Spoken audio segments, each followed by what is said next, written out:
एक तलाकशुदा लड़की और एक आर्मी जवान आपस में मिलते हैं और मिलने के बाद एक मंदिर में जाते हैं और जाने के बाद उन दोनों शादी कर लेते हैं। लड़का लड़की को मांग भर देता है और मंगलसूत्र भी डाल देता है। आपस में जब शादी करने के बाद उन लोग अपना घर ले जाता है। फौजी जब अपना घर ले जाता है तो घर में बवाल हो जाता है। बवाल होने के बाद यहाँ तक एक थाना पुलिस भी हो जाता है, केस भी हो जाता है। हेलो दोस्तों, नमस्कार, जोहार। मैं कृष्णू आप लोगों को आज एक सच्ची घटना लेकर आया हूँ और सच्ची घटना को एक कहानी के रूप में बताने का प्रयास करूँगा। दोस्तों, ये कहानी बिहार प्रदेश का एक लड़का वो पेशे से आर्मी में काम करता है। 2 महीना छुट्टी काट कर के वो वापस जम्मू जा रहा था। ट्रेन में बैठने के बाद जैसे ही ट्रेन लखनऊ तक पहुंचती है और तब तक जम्मू तक ट्रेन बहुत भीड़ हो चुकी होती है। भीड़ होने के बाद भी जितना आदमी उस ट्रेन को इंतज़ार कर रहे होते हैं, सब उसी ट्रेन में ही किसी तरह से चढ़ने का प्रयास करते हैं। उसमें कानपुर में एक लड़की जम्मू तक ट्रेन का इंतज़ार कर रही थी। जैसे ही ट्रेन पहुंची, ये भी ज़बरदस्ती यानी कि उसी भीड़ में ही घुसने का प्रयास किया। वो चढ़ने के बाद फिर जैसे ही अंदर घुसी तो अंदर जगह पूरा भीड़ से भरा हुआ है और भरा होने के चलते उसने अंदर तक नहीं जा पाया और जो सामने में दरवाज़ा होता है उसी के सामने में ही वो खड़ी हो गई। खड़ी होने के बाद इस तरह से वो मतलब खड़ी हुई है कि पैर रखने का भी जगह नहीं है। तो सामने में एक लड़का सीट में बैठा होता है जो आर्मी का जवान है और उस लड़की को जब उसने देखा तो उसे थोड़ा सा दया आती है। दया आने के बाद उस लड़की से वो लड़का बोलता है, क्या तुम इस सीट पर बैठोगी, मैं खड़ा हो जाऊंगा। तो लड़की ने कुछ कहा नहीं लेकिन सिर हिला दिया। सिर हिलाने के बाद उस लड़का ने उस वाला सीट से वो साइड हट गया और लड़की उस सीट पर बैठ गई। कुछ देर जाने के बाद, कुछ दूरी जाने के बाद जब लड़की को थोड़ा सा राहत का सांस लिया, महसूस हुआ कि अभी कंफर्टेबल है, तो लड़का को भी देख रहा है कि लड़का खड़ा हुआ है, वो भी परेशान हो रहा है। वो सोच रही है कि हाँ, लड़का का जगह में बैठकर हमको कितना मेरे ऊपर कितना एहसान किया और वो मेरे चलते वो कितना परेशान झेल रहा है। क्यों ना मैं इसको अपने सीट में ही बुला लेती हूँ और साथ में हम लोग बैठ के चलते हैं।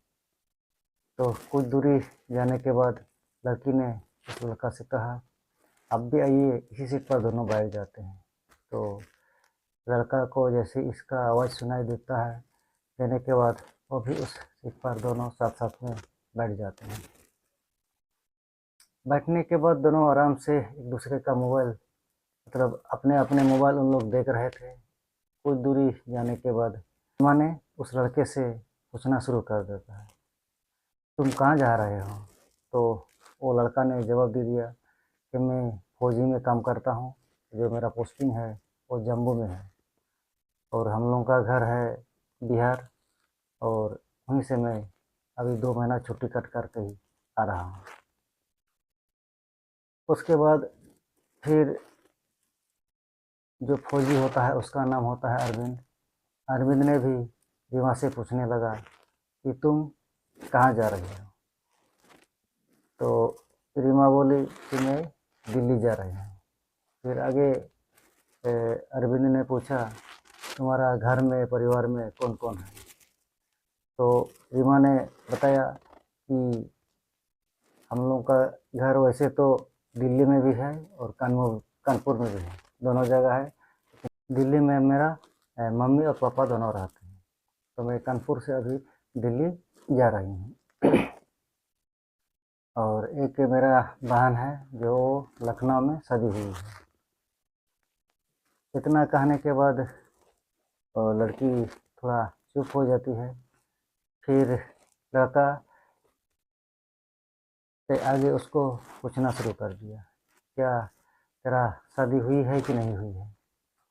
तो लड़की इस बात को सुनकर थोड़ा सा शर्मा जाती है और शर्माने के बाद थोड़ा सा अपना सिर को झुका लेती है। झुकाने के बाद फिर अरविंद ने उससे पूछने लगा, क्यों, क्या हुआ, क्यों नहीं बताती हो। तो रीमा ने उसका जवाब धीरे से दे दिया, मेरा शादी तो हुई थी, लेकिन मैं अभी शादी मेरा शादी तो हुई थी लेकिन मैं अभी तलाक दे चुकी हूँ और अभी मैं अकेले ही रह रही हूँ। और इतना बताने के बाद रीमा ने भी अरविंद से पूछने लगा, क्या तेरा भी शादी हुआ है क्या।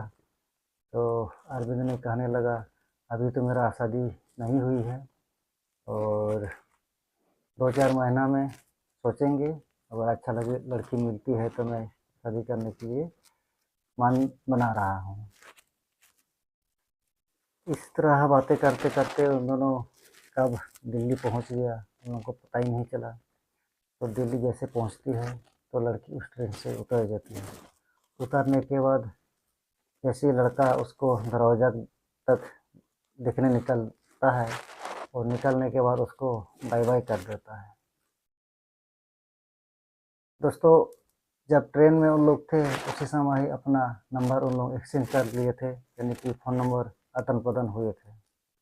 लड़की इस तरह से घर चली जाती है, घर में आराम करती है।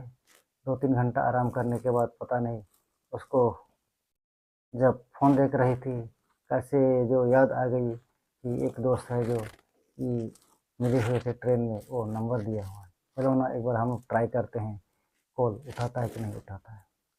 जैसे ही उस लड़की ने उस नंबर पर फ़ोन लगाती है तो वैसे ही अरविंद भी फ़ोन उठाता है। उठाने के बाद वो लड़की ने पूछने लगा, तुम कब पहुँचे। तो अरविंद ने कहा, अभी लगभग 10 मिनट हो रहा है, अभी हम पहुँचे हैं।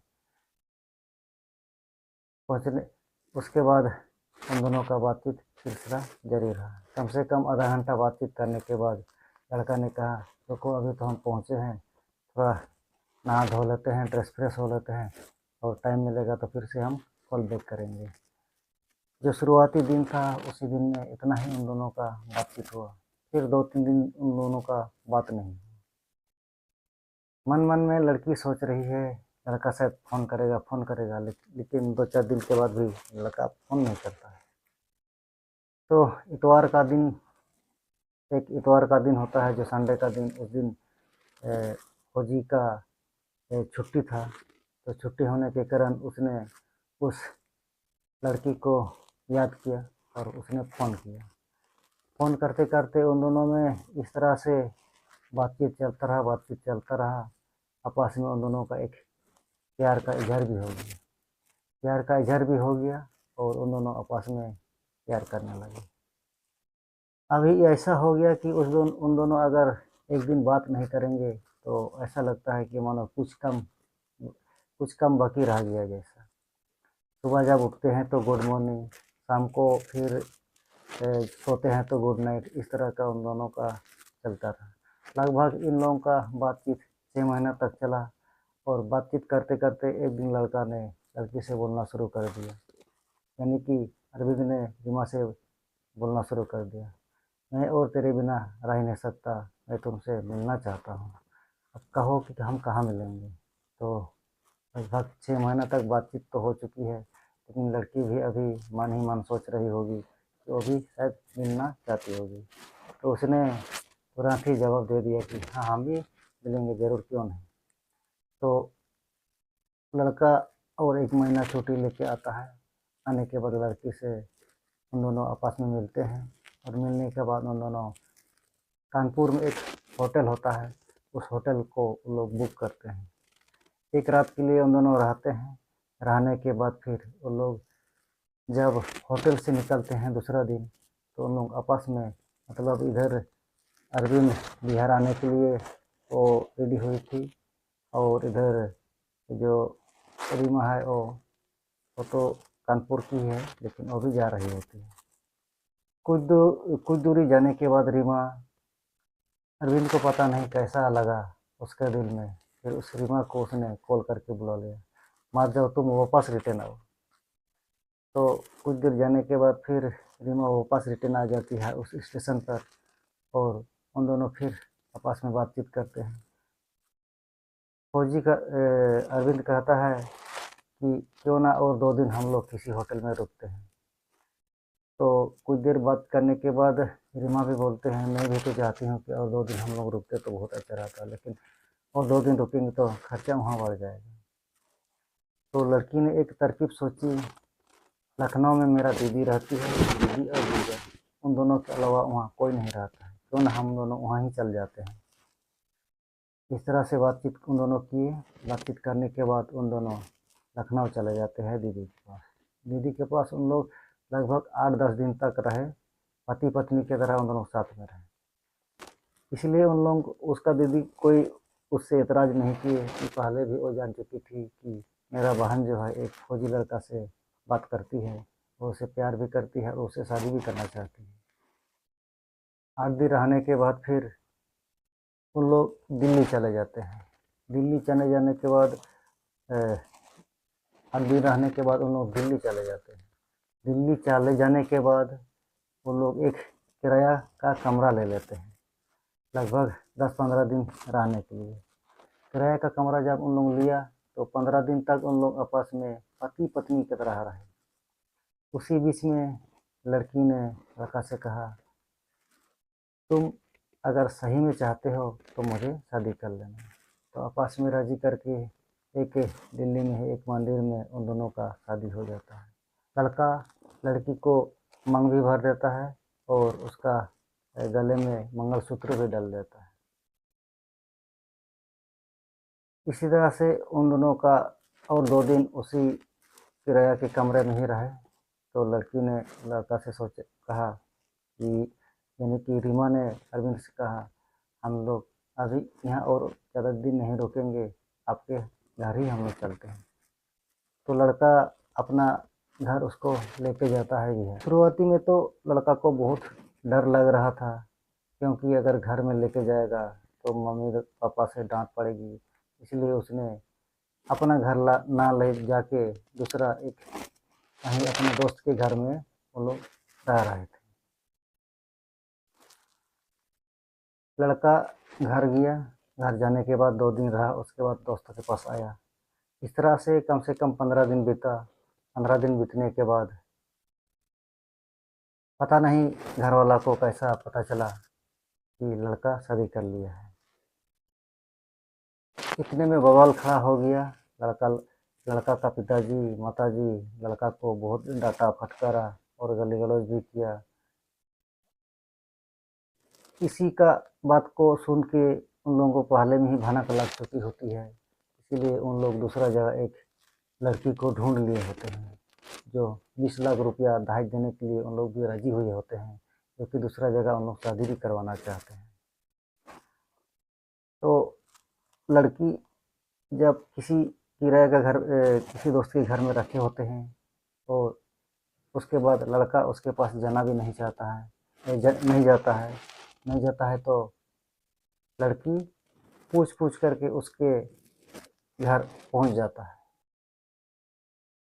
शुरुआत में तो वो लड़का पहचानने से इनकार कर देता है, लेकिन लड़की सीधा वो थाना चली जाती है।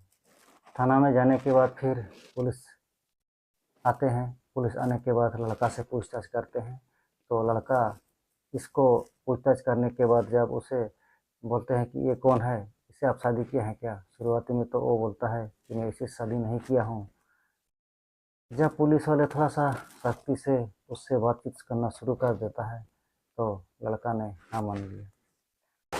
खुशी खुशी उस लड़का को उस घर में उस लड़की को रखने के लिए कहा गया, और इतना कहने के बाद पुलिस वापस चले जाते हैं। 2-4 दिन रहने के बाद फिर लड़का का छुट्टी ख़त्म हो जाता है।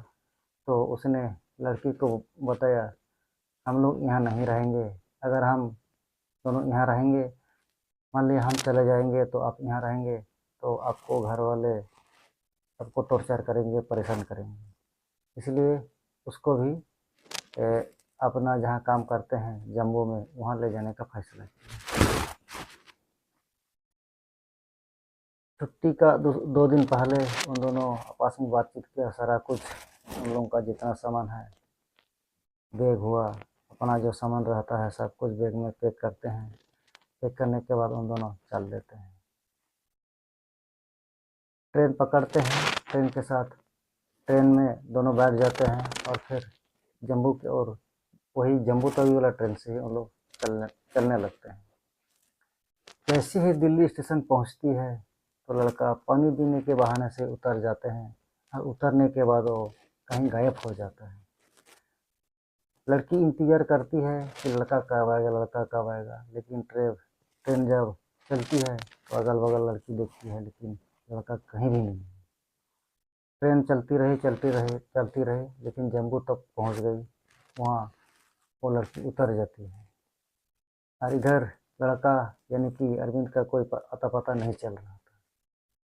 वहाँ लड़की आर्मी का कैंप कहाँ है वो जाके पूछने लगा। पूछने के बाद इधर उधर पूछा, लेकिन नाम तो बोल पा रहे थे वहाँ के अफसर सब, लेकिन अरविंद कहाँ है कोई नहीं बता पा रहा था। 2-4 दिन रहने के बाद वहाँ लड़की अफसर लोगों ने कुछ सोचा, ये लड़की तो अरविंद के बगैर नहीं रह पा रही है और अरविंद को ढूंढ रही है। और वापस उसको घर भेजने का भी प्रयास किया था, लेकिन वो मना ही कर देती है। हम अरविंद के साथ आए हैं, अरविंद के बिना हम यहाँ से जाएंगे नहीं। लेकिन पता नहीं अरविंद कहाँ छुपा हुआ था या फिर ऑफिसर द्वारा उसको छुपाया गया था। इसका कोई लड़की के मन में तो उसका वैसे ही लग रही होगी। जब लड़की वहाँ से नहीं हटती है, कहीं जाने के लिए रेडी नहीं होती है, तो वहाँ के ऑफिसर ने एक छोटा सा ठेला उसको लगा दिया, जो कि चाय बेचने का उसको काम दिला दिया। वहाँ लड़की चाय बेचना शुरू कर देती है। बेचते बेचते लगभग 4 साल हो जाते हैं। इस तरह से चाय बेच के वो अपना गुजारा करती होती है। और उधर वहाँ से अरविंद का कहीं दूसरा जगह ट्रांसफ़र हो जाता है। ट्रांसफ़र होने के बाद वो जब भी छुट्टी होती है तो गांव आता है, और गांव आने के बाद फिर वो अपना शादी के लिए लड़की को ढूंढते हैं। जो शुरुआती में इस लड़की को 20 लाख रुपया से दहेज देने के लिए रेडी हुए थे, उस लड़की का तो उन घर वाला लोगों को तो पता चल गया होता है। और पता चल जाने के बाद उन लोग वहाँ शादी नहीं करते हैं, उस लड़की को दूसरा जगह शादी कर देते हैं। ये खबर अगल बगल में आग की तरह फैली हुई होती है। इसीलिए जब भी कहीं भी लड़की दिखने लड़का चल जाता है तो कोई भी उसको पसंद नहीं करता है।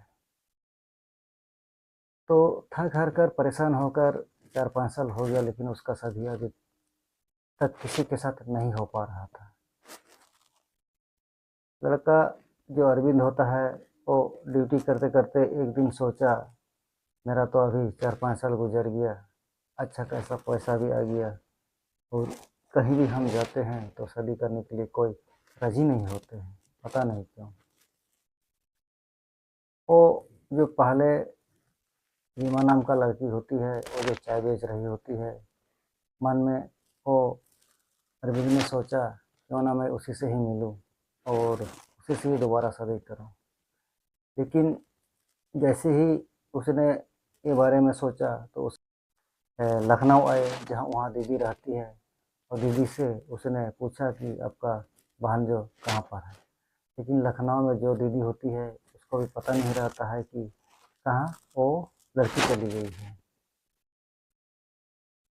तो अभी अरविंद जो होता है रीमा के बगैर वो भी नहीं रह पा रहा था, इसीलिए वो भी इधर उधर दर दर भटक रहे थे। तो उसने सोचा कि हम तो इसको दिल्ली में छोड़े थे, दिल्ली में, और यहाँ से वो कहाँ जा सकती है। दिमाग लगाने के बाद थोड़ा सा उसने सोचा उसको शायद जम्मू में कहीं होंगे। उसने जैसे ही जम्मू पहुंचा और जम्मू रेलवे स्टेशन से निकला तो उसका मन में एक चाय पीने का एक तो इच्छा हुई, तो पास में एक झुपड़ी टाइप का होता है, उसमें वो चल जाता है और जाने के बाद वहाँ चाय का ऑर्डर करता है। चाय का ऑर्डर जैसे ही करता है तो उसको चाय मिल जाता है। शुरुआती में तो उतना ध्यान नहीं देता है। जब चाय पीता है, पीने के साथ साथ ही थोड़ा सा उसने जब ध्यान लगाया तो उसने सोचा ये लड़की तो हम कहीं देखे हैं, ऐसा ऐसा लग रहा है। तुरंत ही उसका दिमाग घूम गया और घूमने के बाद ये रीमा तो नहीं है। थोड़ा सा वो चाय पिए बिगाड़ चाय को ऐसे पकड़ा हुआ है, और पकड़ने के बाद ही वो उसको देख रहा था टक टक कर। अरविंद जो है उस लड़की को पहचान लेता है, और पहचान लेने के बाद अरविंद ने उस लड़की को पूछता है, क्या तुम रीमा हो? तो रीमा भी थोड़ा सा सगबगाहट हुई होती है और अरविंद की ओर देखता है तो बोलती हैं, हाँ मैं रीमा हूँ, तुम मुझे कैसे पहचानते हो? इतना ही बोलने वाली थी लड़की, तो उसने ध्यान से देखा तो वो अरविंद ही है। इतना ही देखने के बाद फिर आंख से आंसू रीमा का गिरने लगा। गिरने के बाद फिर जैसे ही उसका आंसू गिरते देखकर अरविंद का आंसू भी गिरने लगा। आपस में दोनों रोने लगे, लेकिन रोते रोते उन्होंने बातचीत किया, तुम कहाँ थे इतने दिन? तो सारी कहानी बताया। लड़का ने बताया कि मैं तुम्हें पसंद तो हूँ, लेकिन तुमको चाहता भी हूँ, लेकिन घर वाले तुम्हें पसंद नहीं थे। इतने में मेरा एक लड़की को देखे हुए होते हैं, और जो 20 लाख उन लोग दहेज देने के लिए भी राजी हुए थे। इसीलिए मैं तुम्हें छोड़ना चाहता था। इसलिए मैं तुम्हें दिल्ली में इसीलिए छोड़ा कि तुम दिल्ली में अगर मैं छोड़ देता हूँ तो तुम घर आराम से चले जाते। तो आपस में बातचीत हुआ, तो फिर अरविंद ने उस लड़की को बोला, क्या तुम फिर से दोबारा शादी करना चाहोगी? लड़की ने शुरुआती में तो ना बोले, लेकिन कुछ बातचीत होने के बाद लड़की ने भी राजी कर लिया, और दोनों आपस में खुशी खुशी ठेला वाला को छोड़ के गांव आ जाते हैं। और गांव में फिर से दोबारा लोग खुशी खुशी पूरा गजे बजे के साथ, बारात के साथ फिर से धूमधाम के साथ शादी कर लेते हैं। दोस्तों, आज का कहानी तो यहीं पर समाप्त है, और इस कहानी में थोड़ा सा आप लोगों को अच्छा लगा होगा तो हमारे चैनल को सब्सक्राइब ज़रूर कीजिएगा, और कमेंट करके बताइए कि आप लोग ये वीडियो यानी कि कहानी आप लोग कहाँ कहाँ से देख रहे हैं। दोस्तों, ये सच्ची घटना है, लेकिन सच्ची घटना के आधारित पर एक कहानी के रूप में लिखा गया है। कुछ कुछ जगह शब्द या फिर घटना थोड़ा बहुत जोड़ा गया है। दोस्तों, इस कहानी को सुनाने का मकसद किसी को परेशान करना नहीं है, दिल दुखाना नहीं है, बल्कि सतर्क रहना है और सजग रहना है।